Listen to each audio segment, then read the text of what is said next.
अस्सलाम वालेकुम दोस्तों, कैसे हैं आप लोग। तमाम देखने और सुनने वालों को खुशामदीद कहूँगा। रात के 2 बज रहे हैं और 3 दिन ईद के जो है वो बहुत मसरूफ़ गुजरे मेरी भी। और मैंने आपको भी मशवरा दिया था कि मार्केट चलती रहेगी, मार्केट कहीं नहीं जा रही है। ट्रेडिंग हम पूरा साल करते हैं, बट कम से कम ईद वाले दिन जो है ना फैमिली का हक बनता है कि थोड़ा सा टाइम जो है ना उनको भी दिया जाए। तो मैं इन 3 दिनों के अंदर बहुत मसरूफ़ रहा, फैमिली के साथ काफ़ी अच्छा टाइम स्पेंड किया। मार्केट अब मेरे सामने मौजूद है और दोबारा से मार्केट के एनालिसिस में करने जा रहा हूँ। बहुत शिद्दत से आप सबको मेरा वेट था और मेरे पीछे से मार्केट के अंदर डंप भी आया। बट आप लोग मुझे यहाँ पर एक बात का जवाब दो कि क्या इस डंप के बारे में, इस क्रैश के बारे में और जहां तक बिटकॉइन अभी पहुंच चुका है इसके बारे में मैंने आपको नहीं बताया हुआ था। क्या मैं लास्ट वीडियो के अंदर जो सिनेरियो आपको बार बार समझा रहा था, मार्केट वैसा ही बिहेव नहीं कर रही? अगर तो वैसा बिहेव नहीं कर रही तो फिर आपका पैनिक होना बनता है और फिर आपका परेशान होना भी बनता है। बट अगर वैसा ही बिहेव कर रही है और जो लास्ट वीडियो के अंदर बताया था मैंने या उसी पिछली वीडियोस के अंदर बताया था उससे कुछ अलग नहीं चल रहा, तो फिर आपको यहाँ पर किसी भी किस्म की टेंशन की जरूरत नहीं है। आपका भाई आपके सामने मौजूद है और अब यहाँ पर मजीद क्या होगा, मार्केट के अंदर क्या हो सकता है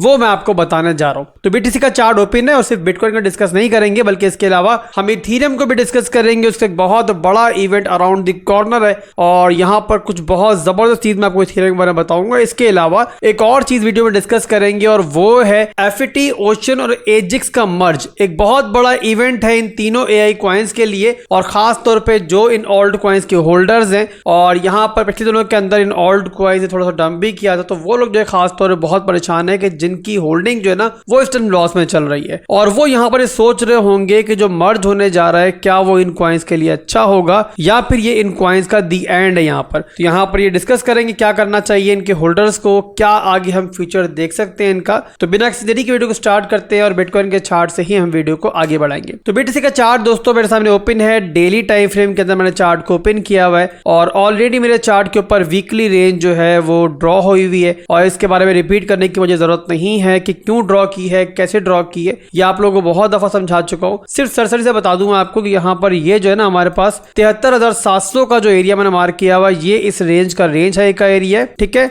और हमारे पास 59,000 का जो एरिया है वो इसका रेंज लो का एरिया है, ठीक है। और ये जो एरिया मार्क किया हुआ है 66,460 का, ये है इसका मिड रेंज का है कि ये वीकली टाइम फ्रेम की रेंज है और बिटकॉइन इसको बहुत लंबे अरसे से रिस्पेक्ट दे रहा है। अब यहाँ पर दोस्तों बिटकॉइन ने अपने सप्लाई जोन से, जो कि ये हमारे सामने मौजूद है, यहां से रिजेक्शन ली और रिजेक्शन करने के बाद जैसे आपको बताया था उस तरीके से डंप होता होता होता होता पहले 66,000 की जोन के अंदर गया। वहां पर एक छोटा सा बेयर फ्लैग बना जहां क्लियर बताया मैंने आपको कि मजीद डंप आएगा, अभी कहानी बस नहीं हुई है। नीचे हमारे पास फेयर वैल्यू गैप मौजूद है, ये बहुत बड़ा। और इसके अलावा इस रेंज से नीचे जो है ना हमारे पास ये 2 लो थे जिनके नीचे काफी लिक्विडिटी बिल्ड हुई हुई थी। और मैंने पहले ही कहा था कि इतनी लिक्विडिटी जब मौजूद है मार्केट के अंदर नीचे तो जाहिर सी बात है एक्सचेंजेस का पैसा जो है यही मौजूद है। और अब फाइनली दोस्तों वो मौका हम कह सकते हैं मार्केट में आ रहा है कि जहां पर तमाम जो रिटेलर्स है ना खास तौर पे वो काफी पैनिक कर रहे हैं। और उसका रीजन यहां पर ये है कि बिटकॉइन की डोमिनेंस की वजह से बिटकॉइन ने तो खरीदा बड़ा डंप नहीं लिया और अगर हम मैक्रो लेवल के ऊपर देखें तो बिटकॉइन एक रेंज के अंदर ही घूम रहा है, बट ऑल्ट कॉइन्स के अंदर यहां पर तबाही मची हुई है। और ऑल्ट कॉइन्स की तबाही की वजह से ना यहां पर रिटेल ट्रेडर्स अब ये सोच रहे हैं कि यहां पर एक और बड़ी बेयर मार्केट तो स्टार्ट नहीं हो गई और यही पैनिक है मार्केट का, यही अनसर्टेनिटी है मार्केट की, जब इंतहा को पहुंचेगी तो वहीं से रिवर्सल होगा। अब यहां पर दोस्तों हमें यह देखना है किस मौके पर हमारी लॉन्ग बन सकती है, यानी कि किस मौके पर हम बिटकॉइन के अंदर भी और बिटकॉइन के साथ दीगर ऑल्ट कॉइन्स के अंदर भी लेवल टू लेवल ट्रेडिंग के लिए यानी कि शॉर्ट टर्म के लिए ऊपर की तरफ एक लॉन्ग कर सकते हैं। तो यहां पर दोस्तों इससे आगे अब सिंपल कहानी है और वो ये है कि बिटकॉइन आपको दिखाई दे रहा है कि फेयर वैल्यू गैप के ऊपर मौजूद है और यहां से मुझे क्या चाहिए, मुझे यहां पर चाहिए सिंपल इंटरनल स्ट्रक्चर ब्रेक। अब वो इंटरनल स्ट्रक्चर ब्रेक हमें यहां पे फेयर वैल्यू गैप के ऊपर मिलता है। मैं 4 घंटे के टाइम फ्रेम में खोलता हूं, वहां पर आपको क्लियर दिखाई देगा। तो ये मेरे भाई हमारा इंटरनल स्ट्रक्चर है और यहां पर आप नोट करो तो यहां मार्केट आपको दिखाई दे रही है मुसलसल लोअर लो लोअर हाइज बन रहे हैं, लोअर लो लोअर हाई लोअर लो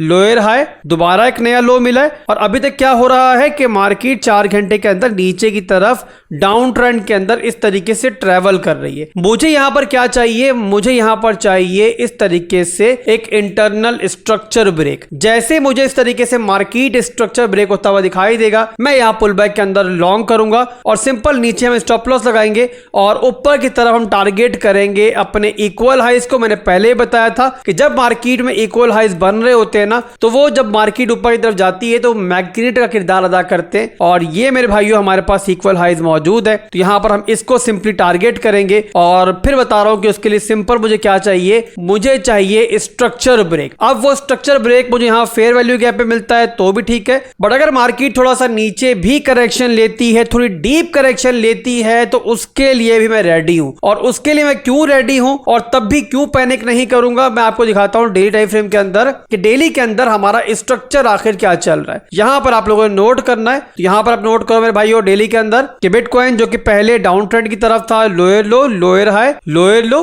अब यहां पर जब दोबारा पंप हुई मार्केट तो यहां पर हमारा स्ट्रक्चर ब्रेक हुआ है। यानी कि क्या हुआ है, यहां पर हमें मिला है MSB, यानी डेली के अंदर मार्केट जो है वो एक नया हाई बना चुकी है। और अब यहां पर जो करेक्शन चल रही है, जो मार्केट नीचे की तरफ आ रही है, ये है हमारा हाई लो का मूव। और आप लोग हमेशा जानते हो कि जब तक मार्केट अप ट्रेंड के अंदर है और मार्केट अगर हाई लो के मूव के अंदर है, तो हमारी नजरें कहां पर रहेंगी, हमारी नजरें रहेंगी लास्ट स्ट्रॉन्ग लो के ऊपर। जब तक ये इंटैक्ट रहेगा मतलब कि मार्केट यहां से एक नया हाई जो है बनाने ऊपर जा सकती है। तो यहां मेरे भाइयों हमारा डेली के अंदर लास्ट लो कौन सा है, सिंपल जो हमारे पास लास्ट लो है वो है मेरे भाइयों ये वाला एरिया जो कि बनता है हमारा यहां पर 58,300 का एरिया। तो जब तक हमारा ये एरिया होल्ड है, इसका मतलब कि डेली स्ट्रक्चर भी होल्ड है। तो मुझे यहां पे इंटरनल स्ट्रक्चर ब्रेक मैंने बताया जैसे कि पहले आपको कि अगर फेयर वैल्यू गैप के ऊपर मिल जाता है वेल एंड गुड है। जो लोकल लो बनेगा हमारा इस तरीके से, उसके नीचे हम स्टॉप लॉस लगाएंगे, टारगेट करेंगे ऊपर इक्वल हाइज को।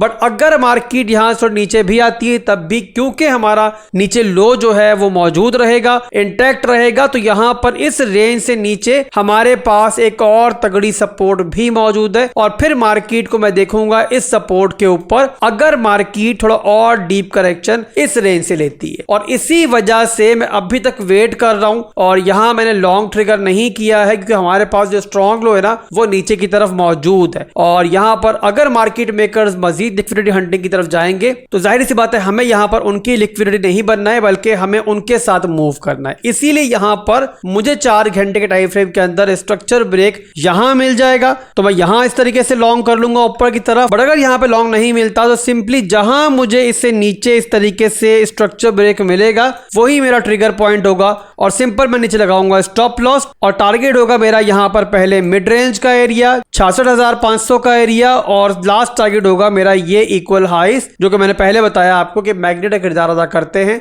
और जाहिर है मार्केट अगर स्ट्रक्चर ब्रेक देगी तो फिर मार्केट जो है इस रेंज की तरफ जा सकती है जो कि हमारा 72,000 का एरिया है। तो उम्मीद करता हूं कि आपको पूरा प्लान मेरा समझ में आ चुका होगा कि बिटकॉइन के अंदर मेरा क्या इरादा है। और जब तक मुझे ये स्ट्रक्चर ब्रेक नहीं मिलता जाहिर सी बात थोड़ा मैं होल्ड करूंगा, वेट करूंगा। और अगर कोई सिनेरियो बदलता है, कोई और सिचुएशन बनती है तो भी टेंशन नहीं है, मैं मौजूद हूं मार्केट में। अब ईद अब गुजर चुकी है और मैं इंशाल्लाह रोज आपको मार्केट की अपडेट्स दूंगा और जरूरत होगी दिन में 2 दफा भी दूंगा। तो आप लोगों ने यहां पर जो है ना टेंशन में नहीं आना है। इसके अलावा दोस्तों इथेरियम का ETF जो कि मंजूर हुआ था फाइनली ये बहुत जल्द जो है उसकी ट्रेडिंग स्टार्ट होने जा रही है। और जब बिटकॉइन का ETF मंजूर हुआ था आपको पता है इसके बाद मार्केट में कितना पैसा आया था। तो इथेरियम का जब ETF स्टार्ट होगा जाहिर सी बात है मार्केट में इथेरियम के अंदर भी वॉल्यूम आएगा। और उससे पहले मेरे भाइयों इथेरियम के अंदर कोई भी अगर मजीद करेक्शन होती है तो मेरे हिसाब से वहां पर अगर आपकी इथेरियम के अंदर कोई यहां पोजीशन नहीं बनी हुई मिड टर्म लॉन्ग टर्म की तो आपको बनानी चाहिए। मेरी ऑलरेडी पोजीशन बनी हुई जब बिटकॉइन 15,000 के लेवल पे था, 17,000 के लेवल पे था,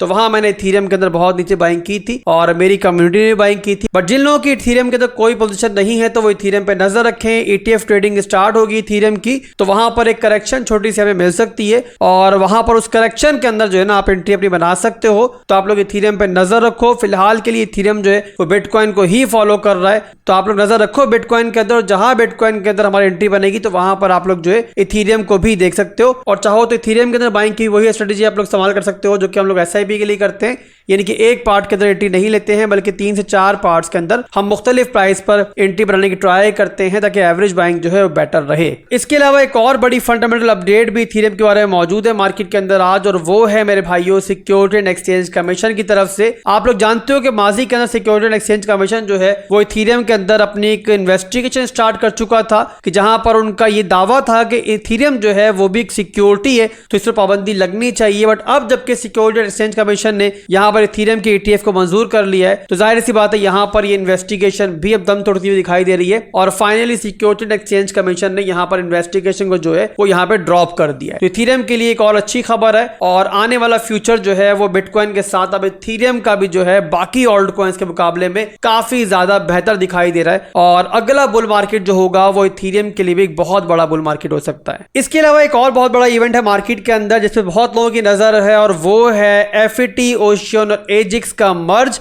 और यहां पर आपको दिखाई भी दे रहा होगा कि बाइनेंस ने भी अनाउंस कर दिया है कि वो इन तीनों के मर्ज को सपोर्ट करेगा, और इस सपोर्ट के बाद क्या होगा, एक सिंगल कॉइन बन के सामने आएगा और वो होगा ASI के नाम से। अब जाहिर सी बात है जो भी इन तीनों ओल्ड कॉइन्स के होल्डर्स हैं, FET के, ओशियन के, एजिक्स के, वो बहुत ज्यादा परेशान है, उनको नहीं समझ में आ रहा कि इनके ओल्ड कॉइन्स का क्या बनेगा मर्ज होने के बाद, तो वो मैं आपको बताता हूं भी नीचे चल के। बट मेन चीज यहां पर ये है मेरे भाइयों कि पैनिक करने का ये वक्त नहीं है, परेशान होने का ये वक्त नहीं है। आपको ये समझना है कि जब 3 दुश्मन मार्केट में इकट्ठे हो जाएं और दोस्त बन जाएं, एक हो जाए, तो वहां पर उनकी ताकत बढ़ेगी या कमजोर होगी। तो सिंपल बात है मेरे भाइयों कि 3 बड़े कंपेटिटर्स थे जो एक होने जा रहे हैं, और इनके एक होने पर क्या होगा, तीनों ऑल्ट कॉइन्स का पैसा जो है वो एक कॉइन के अंदर आएगा, तीनों ऑल्ट कॉइन्स की जो मैनेजमेंट है वो एक साथ मिलकर काम करेगी, और जाहिर सी बात है लॉन्ग टर्म के अंदर आगे चलकर इन तीनों ऑल्ट कॉइन्स का फ्यूचर जो है वो सिंगल कॉइन की सूरत में मुझे बेहतर ही दिख रहा है। तो आप लोगों को परेशान होने की जरूरत नहीं है, और इस मर्ज के दरमियान अगर थोड़ा ड्रॉप भी देखने को मिलता है बिटकॉइन की वजह से इन ऑल्ट कॉइन्स के अंदर, तो भी आपको पैनिक नहीं करना चाहिए। और अगर खास तौर पे आप लोग इनके अंदर लॉस के अंदर हो तो फिर तो आपको यहां पर जो है ना इनको होल्ड ही करना चाहिए। और यहां पर जो क्वांटिटी मिलेगी आपको वो मिलेगी एक FET के बदले में एक ASI कॉइन, और अगर आपके पास एजिक्स मौजूद है तो एक एजिक्स के बदले में आपको 0.43350 ASI मिलेंगे। तो आप लोग अपने कॉइन्स के हिसाब से हिसाब लगा सकते हो। तो अभी के लिए दोस्तों बस इतना ही था, फिर मिलेंगे इंशाल्लाह बहुत जल्द। दुआ में याद रखिएगा। अल्लाह हाफिज।